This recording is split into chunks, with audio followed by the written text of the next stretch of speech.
Bonjour à toutes et à tous et bienvenue à ce nouveau Museum Talk organisé par l'Africa Museum.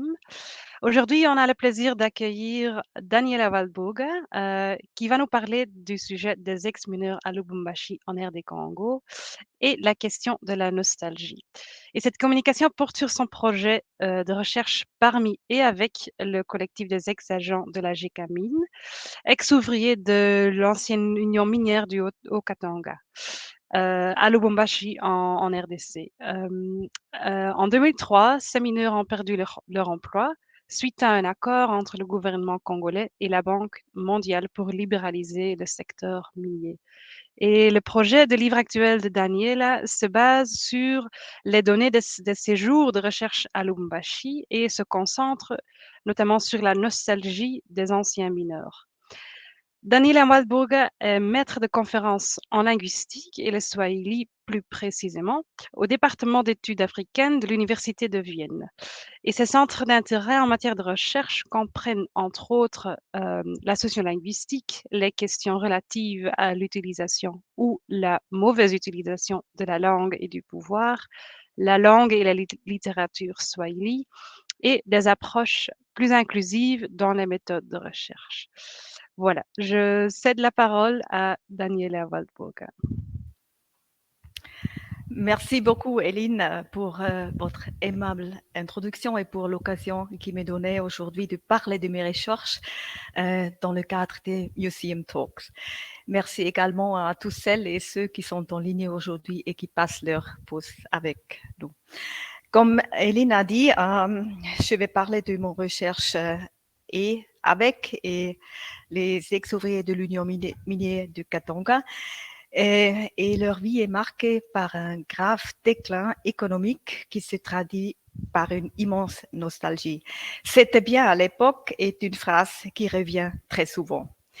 Après une brève introduction, je vais vous raconter comment cette idée de recherche est née et comment cette idée a évolué au fil du temps. Et les approches méthodologiques que j'ai choisies sont également très importantes.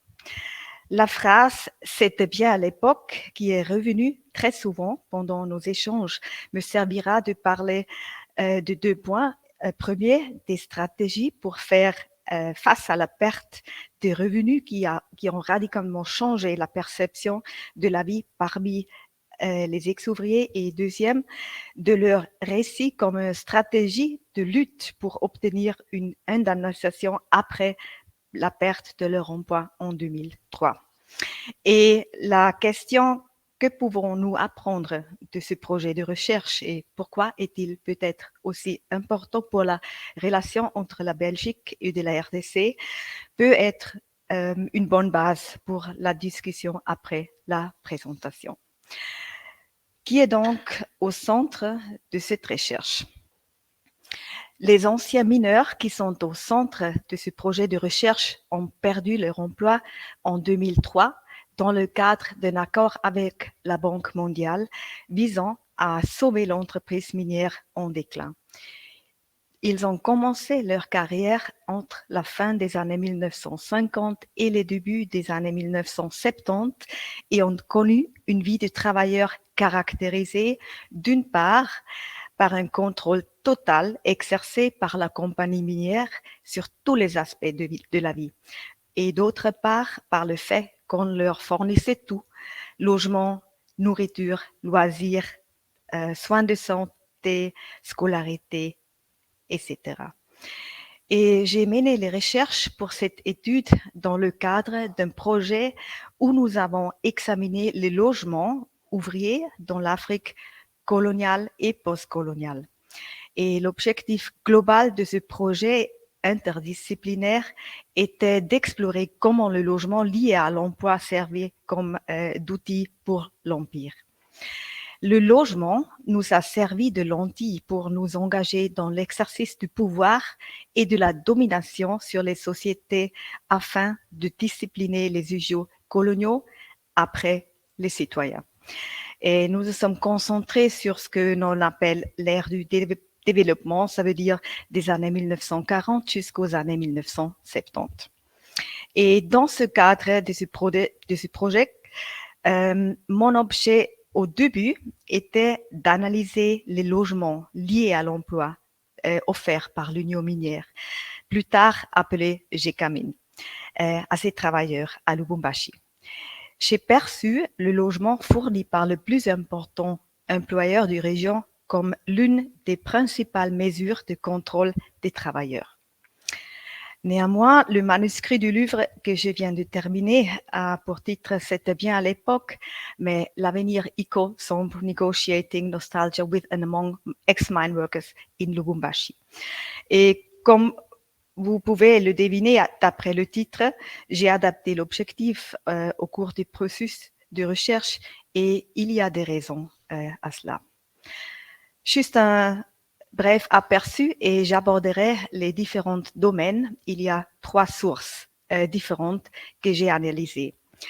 Des recherches dans les archives, des entretiens et des discussions du groupe dans le cadre d'un projet Mitani Mapping Moment en collaboration avec le Centre d'art Waza à Lubumbashi. Et juste une phrase sur cet Centre d'art Waza. Pour moi, c'était vraiment une heureuse coïncidence de tomber sur un centre d'art ouvert, comme indique aussi le mot Waza en swahili. Il s'est avéré que je devais prendre l'année 2003 comme point de référence qui est déterminante pour l'identité de l'ex-mineur et le début d'un récit, ce que j'appelle le récit principal concernant le beau vieux temps. J'y reviendrai.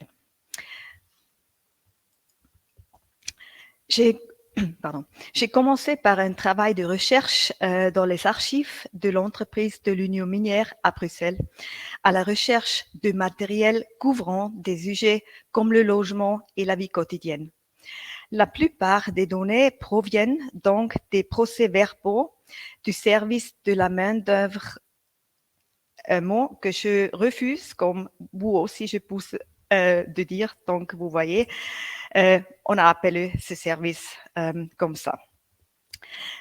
Mais j'ai aussi regardé des brochures du gouvernement colonial où une autre source très intéressante était le journal d'entreprise de l'Union minière, Mwanashaba.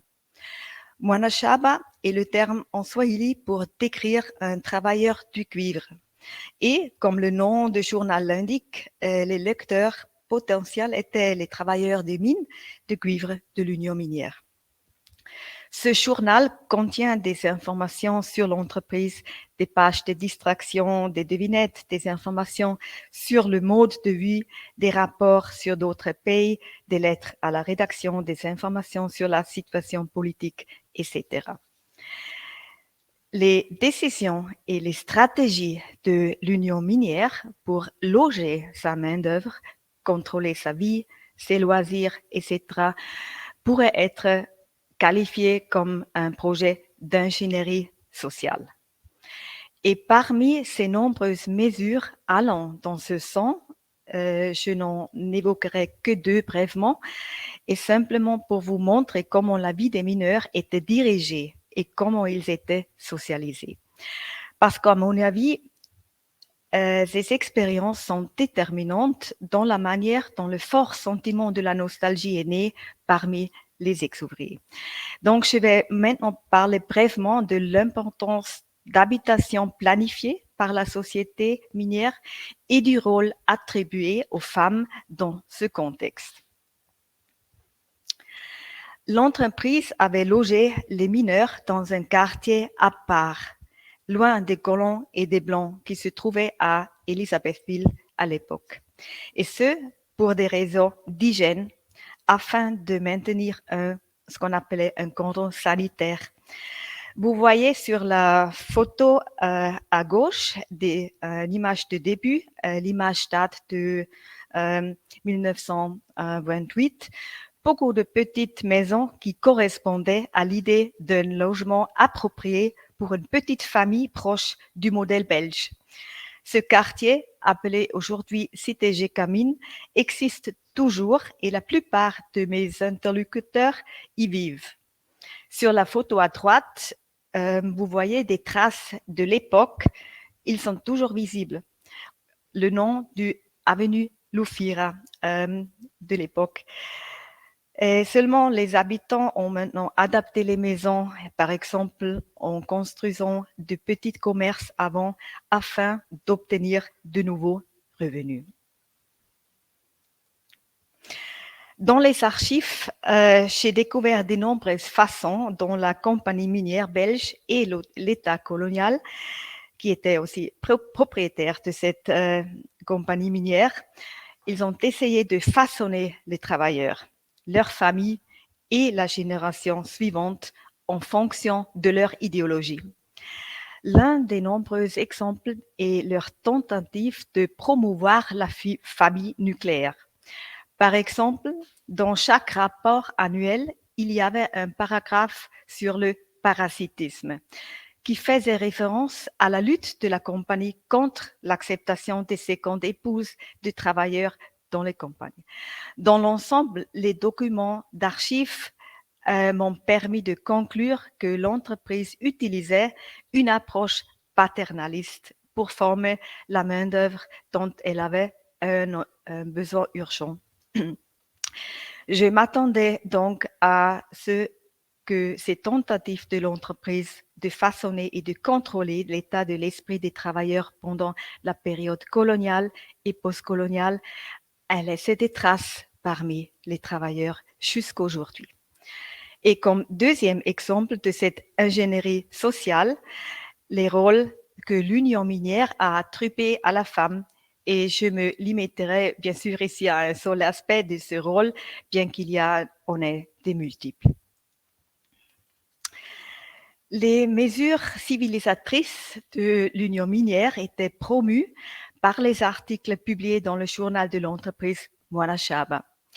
Mwanashaba était publié chaque mois et était rédigé en français et en swahili. Le journal a été lu par environ 28 000 lecteurs, les travailleurs bien sûr, plus les membres de leur famille vivant dans le même foyer. Et parmi les diverses et nombreuses sections éducatives de Mwanashaba, la section consacrée aux femmes, votre page, madame, a également attiré mon attention. Des idées de coiffure à l'importance des sacs à main ou des recettes pour le mari, on y trouve toutes les idées civilisatrices sur la façon dont une femme doit être et se comporter, et beaucoup d'entre elles sont liées d'une façon ou l'autre encore à ce thème de l'hygiène. Des ongles appropriés pour les femmes, appropriés à la façon appropriée de s'occuper des enfants. Et les sujets concernant la décoration de la maison se trouvent également dans le Mwanashaba, toujours dans la section « Votre page, madame ». L'arrangement de bouquets de fleurs est introduit par le texte suivant. Garnissez votre intérieur, rendez-les accueillants, fleurissez-le et le soir, votre mari sera heureux après sa journée de travail de trouver sa belle maison et d'y rester. Donc, le bouquet de fleurs n'est pas seulement présenté comme une décoration d'intérieur, mais aussi comme un moyen de retenir le mari à la maison après le travail. C'est une autre trace des mesures, des conditionnements de travailleurs productifs. Et c'est la femme à qui l'on a donné le rôle de la responsable. Je vais donc brièvement présenter deux facettes d'informations telles que je les lues dans les archives. Il était important pour moi d'obtenir les voix qui n'étaient pas représentées dans les archives, à savoir celles des ouvriers. Et les ex-ouvriers qui se désignaient eux-mêmes comme départ volontaire sont devenus le groupe sur lequel je me suis concentrée. Cependant, lorsque j'ai commencé à mener des entretiens à Lubumbashi, au début, je voulais les interviewer uniquement en tant qu'habitants des maisons construites par l'Union minière. Les participants ont parlé de leur expérience en tant qu'anciens employés de l'Union minière avec une immense nostalgie. L'antipathie n'existait pas, ni pour l'entreprise en tant que société ou ses membres, et ni pour l'ancien État colonial. C'était bien à l'époque, était la phrase que j'entendais le plus souvent. J'ai donc décidé de suivre les récits de travailleurs sur le passé glorieux et leurs espoirs pour l'avenir. Et j'ai commencé à me concentrer sur leur nostalgie que j'ai liée à leur perception des objets de perte. L'union minière avait dominé et façonné la vie des travailleurs de manière profonde, leur fournissant non seulement un revenu, mais aussi un scénario moral. Les anciens travailleurs considèrent l'entreprise comme une figure parentale, et il semble que sans cette figure et la vie professionnelle qu'elle offrait, ils soient perdus. L'union minière était la figure parentale. Mes difficultés à comprendre la glorification de l'entreprise par les départs volontaires en tant que figure parentale, tout en étant conscient de la domination de l'entreprise sur les travailleurs, m'ont conduit à conceptualiser ces positions contradictoires sous le seul dénominateur commun de la nostalgie. Une nostalgie que je décrirais même comme un récit principal sur le beau vieux temps. Le récit principal était et devait être maintenu par les départs volontaires afin de supporter la situation de vie aujourd'hui. De plus, la nostalgie est l'argument le plus fort pour les départs volontaires dans leur lutte pour obtenir une compensation financière. Mais pourquoi cette lutte? Dans les années 1990, l'exploitation minière a fortement diminué et en 2001, Joseph Kabila est arrivé au pouvoir et des raisons urgentes ont amené la RDC et la Banque mondiale à collaborer à nouveau. Et dans ce contexte, la libéralisation du secteur minier était essentielle pour la Banque mondiale. La Banque mondiale a lancé un programme de réforme dans le but de permettre à l'entreprise de prendre un nouveau départ. Et l'opération départ volontaire a été mise au point. Cette opération visait à réduire le nombre d'employés d'environ 10 000 personnes. Ainsi, le départ volontaire devait être proposé à tous les salariés ayant plus de 25 ans d'ancienneté dans l'entreprise, en contrepartie de leur acceptation d'une rupture conventionnelle de leur contrat de travail. Tous les partants recevraient en pleine compensation une somme forfaitaire inférieure au minimum légal. Et n'ayant pas reçu des salaires depuis octobre 2001, les travailleurs étaient à ce moment-là financièrement épuisés et ont donc accepté de partir volontairement. Et c'est dans ce cadre de cette action que les ex-employés ont créé le collectif des ex-agents de la GECAMIN. Le collectif des ex-agents de la GECAMIN est organisé en plusieurs sous-groupes. Celui qui a fait l'objet de mes recherches est le groupe de Lubumbashi. Ses membres tiennent des réunions régulières dans leur lieu de rassemblement à la cité GECAMIN. Ils se réunissent chaque semaine pour faire le point sur l'avancement de leurs revendications et pour rendre compte des morts. À chaque fois que j'étais là, 1 ou 2 noms devaient être ajoutés à la liste des défunts. La nostalgie des expériences du passé et la sensation partagée de la souffrance d'aujourd'hui aboutissent au sentiment d'un lien commun entre les membres des ODV. Dans tous les entretiens et discussions de groupe, ils ont fini par se désigner comme « je suis un départ volontaire » et là où on est chez Caminois. Et la première expression décrit une personne touchée par le programme de la Banque mondiale et traduit l'attitude cynique, en fait, selon laquelle personne a quitté l'entreprise volontairement, bien sûr, mais a plutôt signé le contrat parce qu'il n'avait pas d'autre choix en attendant des salaires impayés. Et tous les ODV vraiment utilisent le terme introduit par la Banque mondiale. Leur lutte commune les pousse à utiliser ce terme. Et être chèque-caminois fait référence à une situation du passé. Les membres de l'ODV ne travaillent plus pour l'entreprise, ce sont des ex-travailleurs. Être chèque-caminois est donc une façon concise d'exprimer la vie qu'ils ont perdue et les souvenirs qu'ils partagent. Petit et Mulumwa Mutambwa ont décrit la valeur cruciale de l'union minière et de la gécamine pour les travailleurs. L'entreprise définissait la vie d'un ouvrier et offrait également un groupe auquel s'identifier.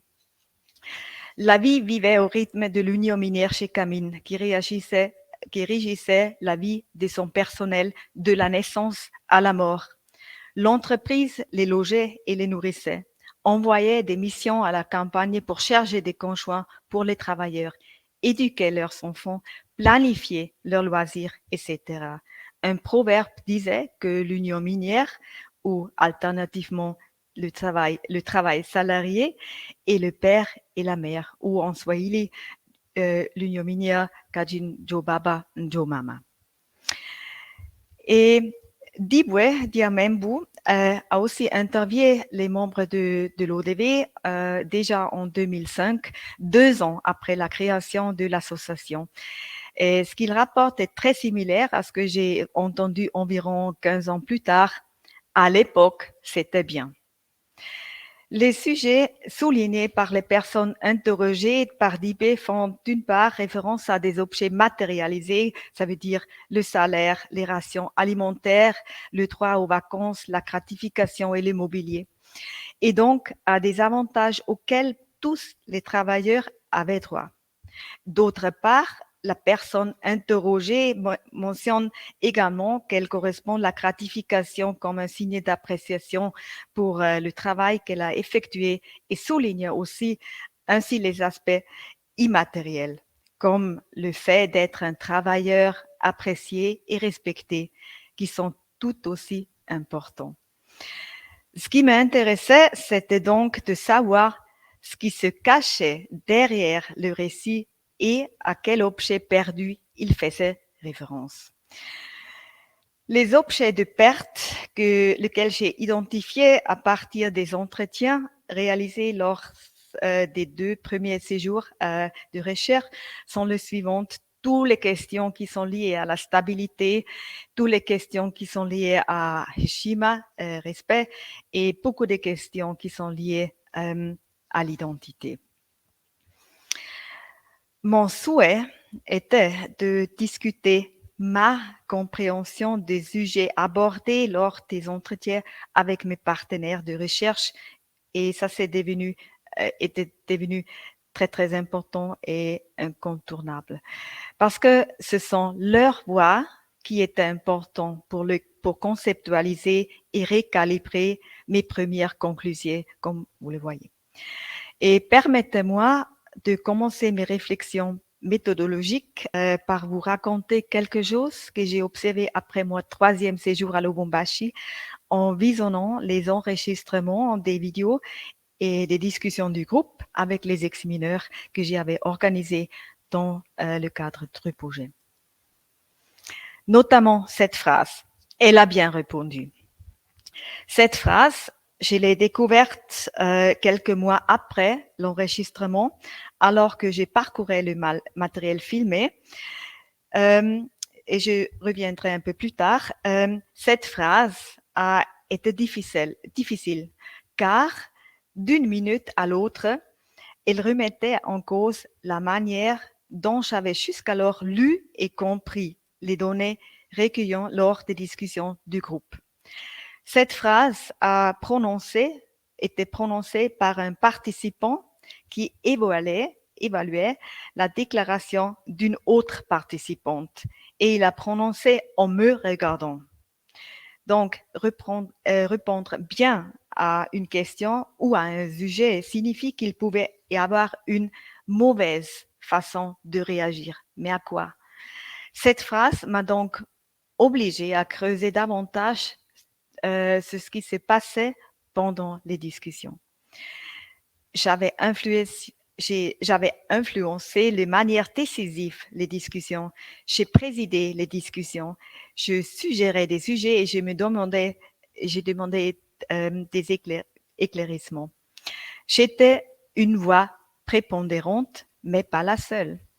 Une dynamique de groupe est apparue et les différences de hiérarchie entre les participants, comme entre les hommes et les femmes, ou entre les membres du conseil de l'administration de cette collectif et les membres ordinaires de ces collectifs, se sont relevées.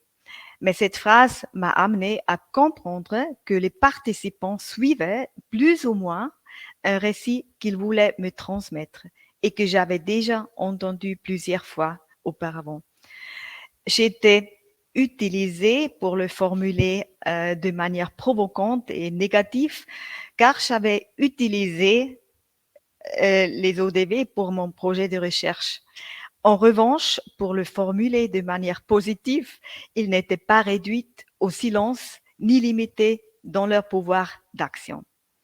Et je reviens à la question importante et je me suis posé comment puis-je être plus auto-réfléchi pendant la recherche et comment évaluer les voix des autres qui sont finalement les importantes.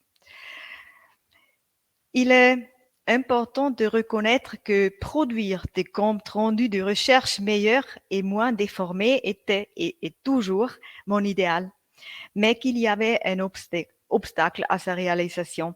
L'inégalité, en fait, des relations de pouvoir entre les travailleurs et moi. Il était donc essentiel de réfléchir à la reconnaissance de l'autre et à la manière de me rapprocher de mon idéal pour une approche de recherche, lequel je décris comme plus inclusif, basée sur l'idée de partager l'autorité dans la production de connaissances.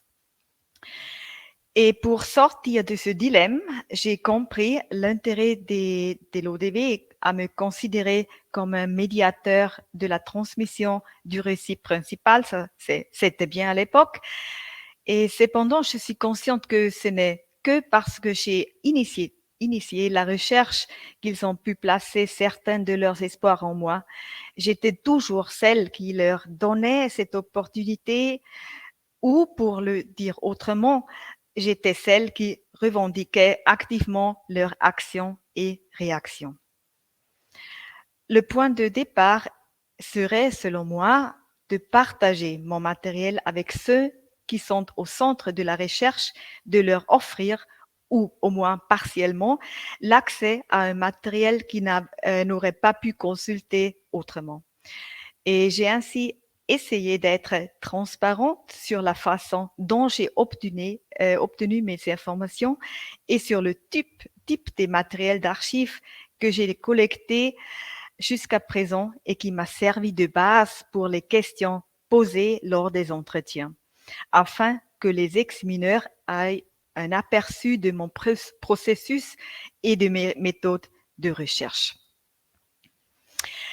Partager une partie du matériel d'archives ainsi que mes résultats de recherche préliminaires et ma lecture des questions discutées lors des entretiens avec les membres de l'ODV était une idée qui a émergé des discussions débutées en 2018 avec Sari Mitternacht et Patrick Mudigereza du Centre d'Art Waza à Lubumbashi. Nous visions une discussion collaborative à mes questions de recherche avec les ODV et le Centre d'Art Waza comme facilitateur et comme espace aussi pour exposer les résultats de la discussion. En outre, nous avons souhaité explorer la notion d'autorité partagée avec ses possibilités et ses limites. Et pour les Mapping Moments en juillet 2019. Le centre d'Awaza et moi-même avons donc décidé d'organiser une baraza. Baraza, c'est en swahili, ça veut dire une rencontre ouverte à tous. Les négociations entre les membres des travailleurs et moi-même devaient aboutir à une analyse collaborative et l'évolution des conceptualisations de ce sujet mis en avant après les entretiens. Donc, les questions étaient basées sur mes recherches d'archives. Alors que lors des entretiens, les ex-travailleurs ont partagé leur perception individuelle pendant le baraza, l'objectif était la négociation et l'analyse collective de tous les travailleurs présents et du chercheur. Mon intention était d'élaborer des analyses en collaboration avec les ex-travailleurs et par conséquent de valoriser leur voix comme étant d'égale importance dans la production de connaissances. Le premier défi a été de trouver un emplacement approprié, comme convenu avec les membres du conseil d'administration de l'ODV. Nous avons opté pour un emplacement dans la cité Gécamine. L'accès devait être facile et possible afin d'éviter les frais de bus et des longs déplacements. Nous avons programmé l'événement déclencheur un vendredi à l'heure qui suit les réunions pour lesquelles les membres de l'association se réunissent habituellement ce jour-là. Les membres du bureau de l'association ont distribué l'information de cette réunion programmée. Et c'était le 12 juillet en 2019. Le public intéressé était nombreux, que vous pouvez voir. Les membres du conseil d'administration de l'ODV m'ont suggéré d'accueillir personnellement tout le monde à l'entrée. Et Patrick Mudikireza du centre d'Awaza a officiellement ouvert l'événement et expliqué l'idée générale du baraza. Dans la partie suivante, j'ai fait le point sur mes recherches qui avaient débuté 2 ans plus tôt. Pour vous donner un exemple, pour ce faire, j'ai montré par exemple des photos des dossiers trouvés dans les archives et j'ai expliqué comment j'ai travaillé dans l'idée de relever les stratégies de l'État et l'État colonial et surtout de l'Union minière pour mettre en œuvre des mesures de contrôle. Et j'ai également présenté un film de propagande de l'Union minière produit pour célébrer le 50e anniversaire et qui a constitué une source de recherche très utile pour moi. Ce film montrait différentes mesures d'organisation et de contrôle des travailleurs par l'Union minière. C'est du moins ainsi que nous y avons réfléchi de manière critique. Cependant, la discussion animée et émotionnelle sur ce film qui a suivi la projection était différente de ce à quoi je m'attendais. Les personnes présentes ne blâmaient pas ces mesures de contrôle prises par l'entreprise à l'époque. Au contraire, elles ont souligné qu'à cette époque, elles étaient bien prises en charge, comme le montre le film, alors qu'aujourd'hui. Elles se sentiraient négligées et privilégiées des avantages qui existaient avant 2003. Et de nombreux participants ont partagé leurs souvenirs de la manière dont ces mesures ont été bénéfiques.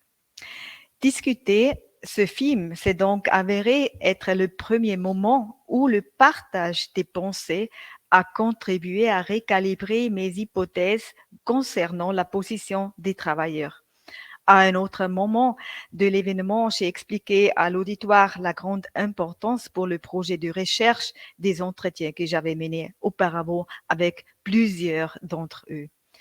Leurs voix m'ont permis de relier la perception d'aujourd'hui à ma lecture du matériel d'archives. J'ai ensuite présenté les thèmes que j'ai suggérés pour le baraza, tels qu'ils ressortent des entretiens et des sources d'archives. Il n'y a eu aucune objection à cette procédure ou à ces thèmes. Nous avons ensuite invité les anciens travailleurs à s'inscrire, s'ils le voulaient, aux discussions prévues pour la semaine suivante en fonction de leurs préférences du sujet. Et pour terminer cet événement, les membres du Centre d'art Waza ont exprimé aussi leur souhait de ne pas seulement donner la parole aux ODV, mais aussi de préserver leur voix. On va voir. Nous avons donc proposé que les baraza sont filmés à la condition que les personnes impliquées nous en donnent l'autorisation. Le filmage de ces discussions et négociations devait être réalisé par 2 paires des yeux. Une paire d'yeux appartenait à l'artiste congolais Gulda El Magambo et l'autre à mon collègue Carl-Philippe Bodenstein. Les discussions de groupe qui ont suivi la semaine suivante ont eu lieu à la cité Gécamine. Les membres du conseil d'administration ont suggéré et invité à utiliser leur salle de réunion. L'avantage est évident, l'endroit était familier aux participants. Après l'accueil, il y avait d'abord la question de la langue. Préférait-il le swahili ou le français? Chaque fois, nous nous sommes mis d'accord sur le fait que les 2 langues devraient être utilisées car cela se développerait naturellement. Et pour terminer, ce projet de Mitani Mapping Moments, un événement final, le Grand Baraza a été organisé par le Centre d'art Waza pour le vendredi de la semaine suivante. Dès que le Baraza a été terminé, les vidéastes ont commencé à travailler ensemble afin de montrer et de classer les séquences pour en faire un film qui devait être projeté à l'ODV. Et le film était caractérisé par le fait que pour pouvoir le comprendre, il fallait avoir participé à la baraza. Il s'agit donc d'un film produit uniquement pour ceux qui ont effectivement participé au projet. Le Grand Baraza a eu lieu dans les locaux du Centre d'art Waza. À l'extérieur, dans la cour, une scène avait été préparée ainsi qu'un écran et des chaises pour les ODV et bien sûr les autres invités qui sont venus en grand nombre. Patrick Mudikireza du Centre d'art Waza a souhaité la bienvenue à tout le monde. L'événement a commencé avec un artiste, DJ Spilulu, qui a présenté une performance basée sur les fichiers audio, le fichier audio enregistré pendant le baraza. Par exemple, il a aliéné ma voix et l'a combiné avec des extraits des interviews. Les membres de l'ODV ont écouté attentivement, comme nous tous, hein, et ont fréquemment désigné celui dont la déclaration a été entendue. Sont suivis des performances de 4 slammers et de poésie présentant leur œuvre sur la situation actuelle des membres de l'ODV. Parallèlement, l'exposition d'accompagnement était présentée dans le bâtiment. Colby, un dessinateur de bande dessinée, a transformé les notes prises par Patrick Mudikireza pendant les baraza en œuvres d'art. Des grands dessins, des déclarations et des illustrations d'accompagnement qui couvraient les murs de la salle d'exposition du Centre d'art Waza. En outre, une télévision diffusait le film réalisé par les 2 vidéastes. J'ai observé les visiteurs des salles d'exposition, je leur ai parlé, comme souvent, ils découvraient les sujets ou les déclarations qu'ils avaient faites. Un des moments très émouvants s'est produit lorsque un participant s'est adressé à moi, m'a dit « Maman Daniela, il y a une erreur ici, je ne l'ai pas dit comme ça ». Même si l'erreur était, à mon avis, pas pertinente pour l'argument global, il s'agissait de mauvais types de machines en fonctionnement indiqué. Il était important pour le participant de dissiper cette inexactitude. Donc, nous avons pris un stylo rouge et corrigé l'objet d'art. C'était un moment où sa voix comptait vraiment. Les discussions des groupes ont déclenché de nombreux sujets qui n'avaient pas été abordés lors des entretiens que j'avais menés auparavant. Ainsi, pendant les discussions de groupe, les participants étaient beaucoup plus à même de prendre l'initiative de la discussion que pendant les entretiens, même si ces derniers étaient plutôt ouverts que structurés. Néanmoins, les discussions au cours de la baraza ont permis de communiquer des pensées plus associatives. Le cadre du Baraza a favorisé les discussions entre les ODV, alors que pendant les entretiens, mes partenaires de recherche attendaient souvent mes questions et j'étais donc la voix principale. Rétrospectivement, je me rends compte que la configuration du Baraza ressemblait à une scène qui exigeait une performance et un public. En y regardant de plus près, j'ai découvert que le cadre performatif relevait deux aspects importants. Premièrement, que le récit principal, c'était bien à l'époque, dans ses dimensions globales, était strictement maintenu. Et deuxièmement, que les hiérarchies entre les participantes influençaient l'adhésion au récit principal. Les membres ODV opéraient au sein de leur réseau hiérarchique et j'en faisais également partie. Je pense que nous faisions tous partie d'un réseau et chacun d'entre nous manœuvrait entre des rôles caractérisés à la fois par la dépendance et la capacité d'action. Après tant d'entretiens, j'ai demandé au secrétaire d'écrire un rapport final du point de vue de l'ODV. Parce que moi, j'avais des dizaines de pages, des heures de vidéos, beaucoup de matériel. Les secrétaires m'ont donc envoyé un rapport, 4 pages, seulement 4 pages. Et j'étais un peu déçue au début. Le style formaliste correspond au genre de texte d'un protocole. Donc, voici, vous voyez ce rapport. Je ne vais pas parcourir, bien sûr, tout le rapport, mais un point intéressant était, par exemple, le fait que le secrétaire mentionne la projection du film de propagande du 50e anniversaire. Je vais parler de ce film. Il précise dans son protocole que le film montre la situation pendant la période coloniale et souligne sa vision de celle-ci, à savoir qu'effectivement la vie des travailleurs était très bonne. Le rapport résume ensuite, comme suit les discussions entre les participants qui ont suivi la projection lors de l'événement déclencheur, en reprenant le récit auquel adhèrent les ODV. La vie sociale des travailleurs était bonne. Les salaires étaient payés chaque 15 ans du mois et les ravitaillements étaient régulés. Les écoles fonctionnent normalement et les soins médicaux étaient au rendez-vous. Le secrétaire saisit l'occasion de la référence au film Propagande pour résumer ce qui a été régulièrement souligné par les participants et qui correspond au récit principal auquel se tiennent les ODV. Et la section suivante décrit ce qui s'est passé après 2003, que le secrétaire décrit comme un tournant, mais qui ne faisait pas partie en fait de la discussion de cet événement. Mais je pense qu'il a ajouté ça car il était important pour lui de souligner une fois de plus la situation précaire des ODV aujourd'hui. Il s'agit donc d'une déclaration qui m'est dédiée car elle contient des détails qui sont connus de tous les anciens travailleurs concernés.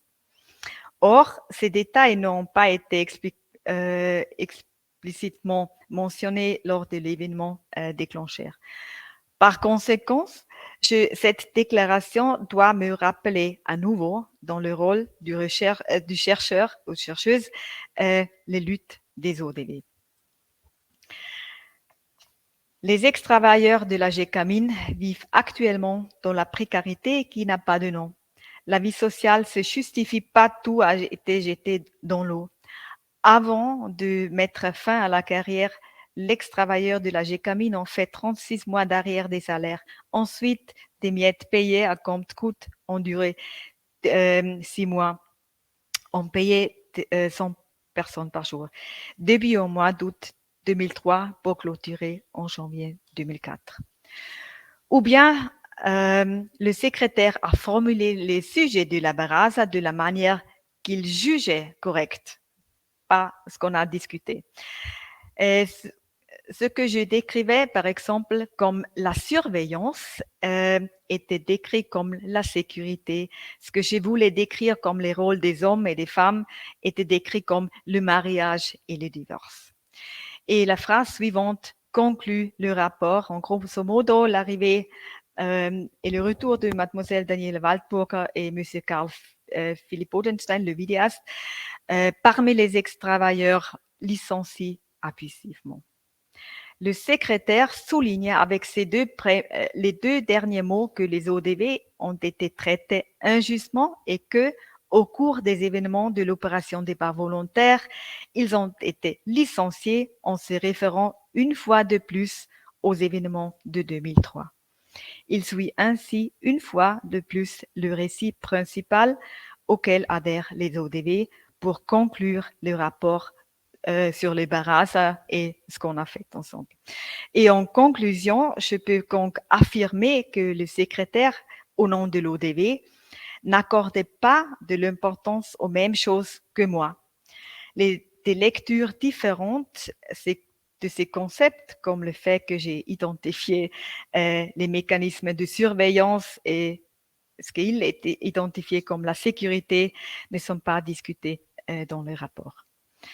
Et dans ma monographie, j'ai bien sûr décrit avec soin les différents points de vue qui apparaissent pendant les barrages sur les objets de perte, sous différentes perspectives. Oui. Et il était également important pour moi de décrire le processus de communication et les différentes hiérarchies qui existaient entre les participants, comme je l'ai brièvement indiqué avec la phrase « Elle a bien répondu ». Il est frappant de constater que dans les entretiens individuels, de nombreuses critiques ont été formulées à l'encontre de l'Union minière ou à la surveillance qu'elle exerçait, ou des déclarations introspectives telles que nous étions peut-être mal préparés car on nous a toujours tout donné. Dans les discussions des groupes, on a veillé à s'en tenir au récit principal et il est apparu qu'au sein du groupe de l'ODV, toutes les voix ne se valaient pas.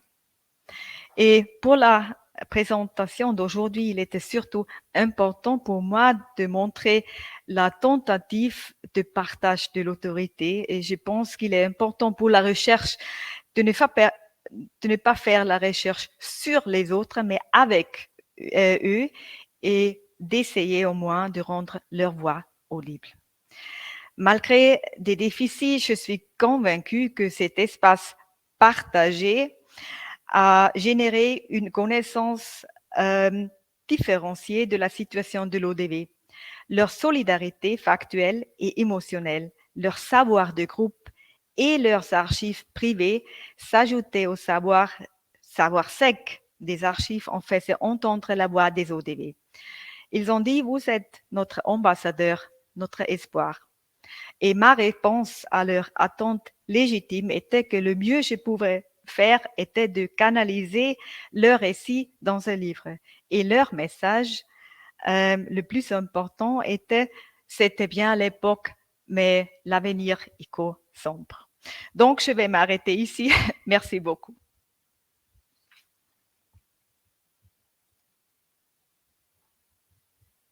Merci beaucoup, Daniela, pour cette présentation très, très intéressante et très riche. On a reçu quelques questions du public que je vais te transmettre.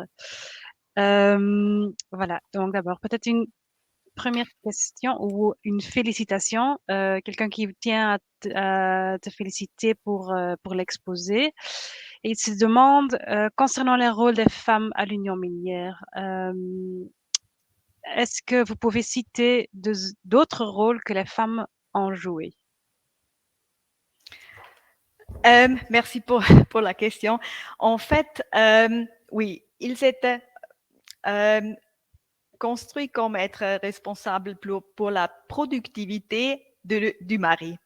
Et ça, on se voit aux différents niveaux. Par exemple, une fois, on a parlé de la...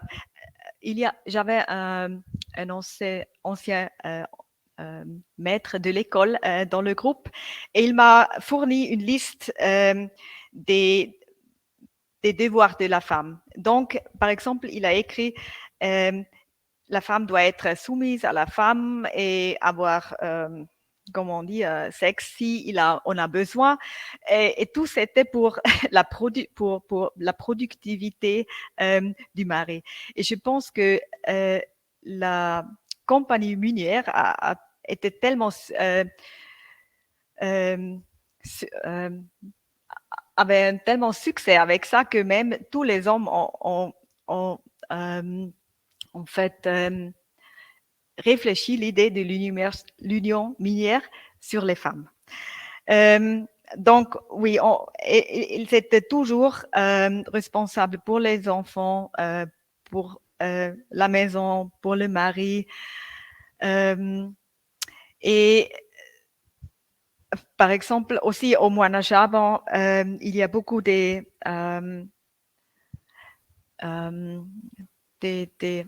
me manque un mot en anglais et en français, c'est Schnittmuster.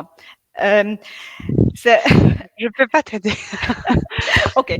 Donc, par exemple, en fait, elles doivent être même, avoir une allure sexy même, quand elle avait... désolée, il me manque le mot. Peut-être ça revient. Okay. Peut-être on peut déjà passer Oui. à la prochaine question. Donc, dans votre exposé, il y avait cette citation que les conditions sociales étaient bonnes. Et donc, la question, c'est donc l'auteur de cette citation, il fait allusion à quelle période de l'histoire de l'Union minière au GKMIN? Ils ont écrit ça dans les années 90 ou 2000, je pense. Donc, tout ça, que les conditions étaient bonnes, réfléchit la perception des personnes qui en parlaient, donc les ex-mineurs qui en parlaient de l'époque. Yeah? Donc, c'est pas un jugement d'un académique, mais c'est toujours les voix des ex-travailleurs, parce qu'ils ont perdu tout.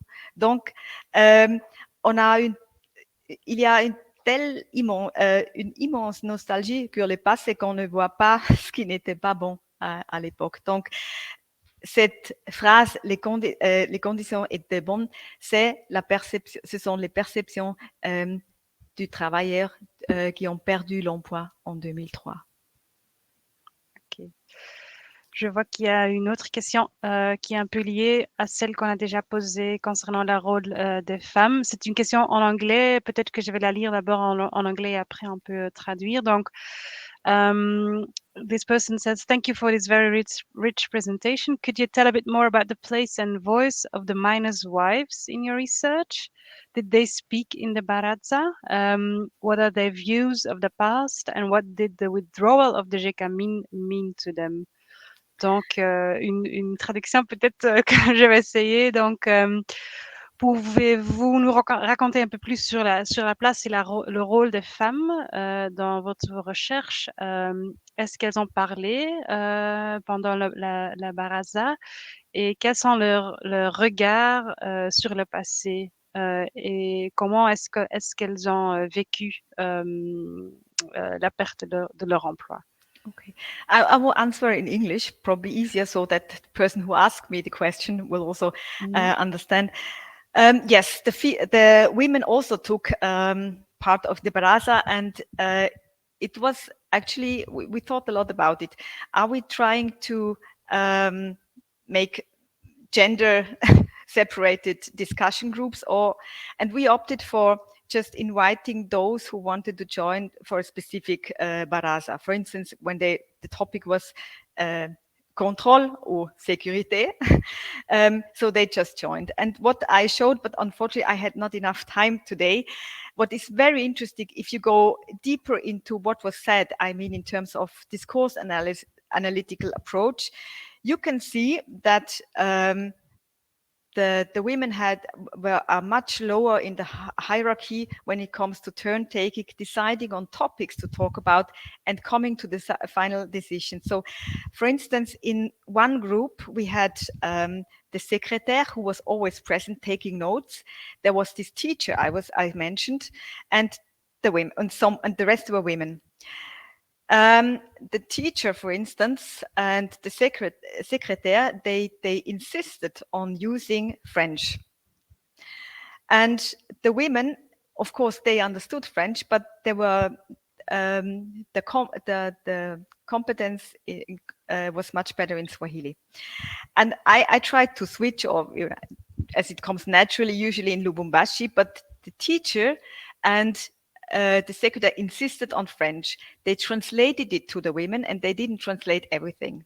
So this idea, être soumis au mari, this was really also visible in the way how the hierarchies within the group. And that was one of the most fascinating things for me to see. On the one hand, we have the ex-ouvrier, and they all tried to sell me the nostalgia. Of course, this c'était bien à l'époque, but especially the women were more critical. But their voices, they tried to to suppress those voices. So this was one part of the question only, I think. And yeah, they did especially in the interviews. I talked to a lot of women.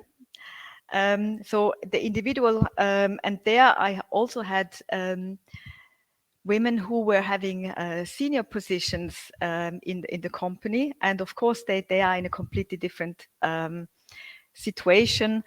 So there was also lack of time. There are differences between main d'œuvre, and what they called senior staff. There are differences in the perception, and it's especially interesting that the senior positions, they lost even more. It's not because they lost more of prestige. They lost the villas. They have had, let's say, house staff. They all had a gardener and what at that time was called domestic servant. They lost everything with this decline in 2003. And the basic workers, they also lost a lot, but they didn't lose that kind of privileges they had. But I think I am coming away from the original questions. Sorry. Well, the last part of the question was also what their views were on the past and on the fact that there was this decline in 2003. But you answered already a little bit, I think. Yes. But my observation was that obviously the ones I talked to, I don't want to generalize, probably were more willing to adapt to a new situation. For example, I have very interesting biographies of women who, the situation is there, but they organize, they make new business, they built this, as was shown on the photo, with the Avenue Lufira, with this small shop that was a women's house. She made, she opened, for instance, an atelier for children who have lost their parents, so that they can learn new things, to make sure that they are not becoming ticking time bombs, which are getting violent. And so they took more of social responsibility, I think, and were somehow more willing to start new things, and they lost different kind of things in comparison to the man, because he was working, he was the mineur, he lost the mother and the father with the decline in 2003. Ok, thank you, merci. Il y a une autre question qui vient d'être posée, et c'est donc cette vision collective du futur à partir d'un point de vue d'un passé qui émerge dans un quotidien contemporain à Lubumbashi, qui est évidemment très dur à vivre. Qu'est-ce qu'est-ce que votre partage a pu offrir comme manière de se projeter dans un futur moins flambant? Merci pour la question. En fait, c'était aussi une question pendant les Baraza, pas tous les Baraza, mais on a parlé de cette question. Comment vous imaginez votre futur? Et à leur opinion, c'était toujours on doit nous payer. On veut finalement cette compensation. Mais après, ils ont aussi dit on est toujours chez Caminois. Donc cette expérience de souffrance, c'était en fait ce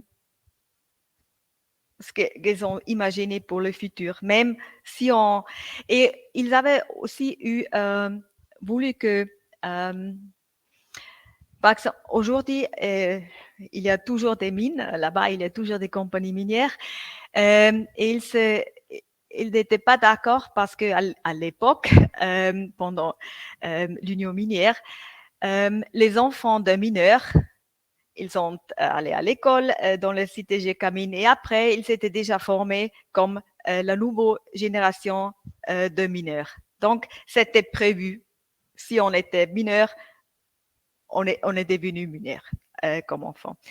Et ils ont dit que malheureusement, ce n'est plus le cas aujourd'hui. Aujourd'hui, on doit envoyer un dossier, on n'est pas automatiquement prendre comme un travailleur parce que le papa était travailleur à l'époque. Donc, la vision collective du futur était en fait, je voudrais dire, limitée à oui, c'était vraiment le futur, c'était comme une projection du passé, je voudrais dire. Merci. Il y a encore une autre question. Une personne qui vous remercie pour votre conférence enrichissante. Et cette personne demande si vous pouvez nous parler de la place de la réflexivité dans votre recherche, vous, en tant que femme européenne, venant d'une université européenne, travaillant sur un sujet sensible, sur un terrain qui vous est a priori étranger. Merci pour la question.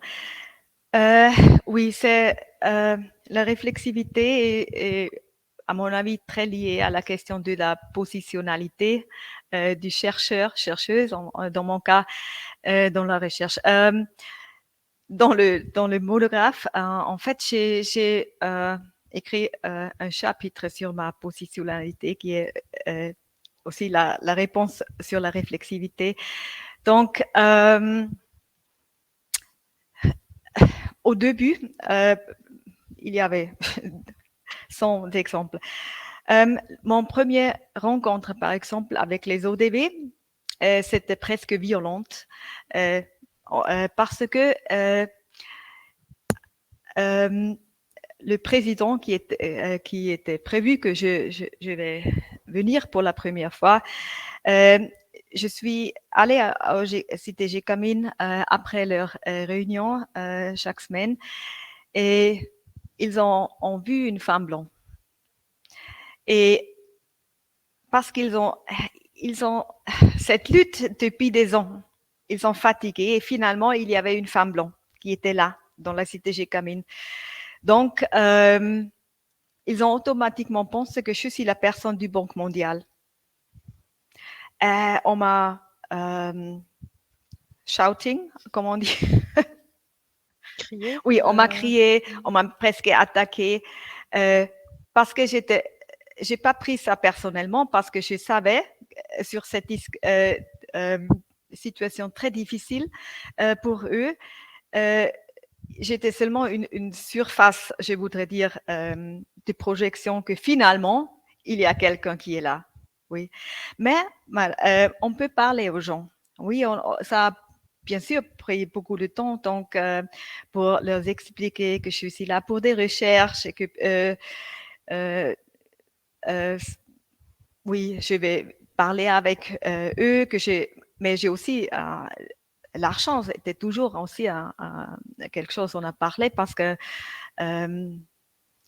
venir d'une université de l'Europe, on a beaucoup de, souvent on pense que je peux aider, oui, pour la compensation qu'ils attendent. Et c'est très enrichissant de parler avec eux sur cette question et de voir comment, oui, on peut se trouver après des difficultés au début, oui. Ok. Une autre question qui est posée. Et dans quelle mesure cette étude a aussi contribué à une réflexion ou une analyse plus critique des ex-mineurs sur le système colonial?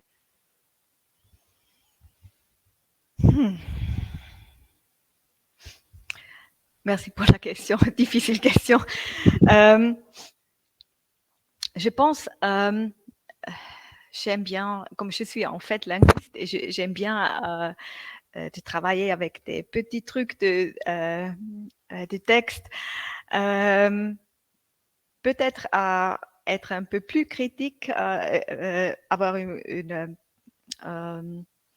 si on lit des choses dans les archives, par exemple dans Wanashaba, ou tous ces brochure ou tous ces procès-verbaux, et si on a un thème comme la vie des ex-ouvriers, et on cherche pour ça, et en fait, j'ai réalisé dans les archives comme cette domination de l'Union minière ou de l'État colonial belge sur les travailleurs et tout ça. Donc, je ne sais pas si mon recherche va aider à quelqu'un, mais surtout à moi pour être plus réfléchi, pour plus être plus sensibilisé pour les questions qui sont liées à la question de la colonisation, peut-être.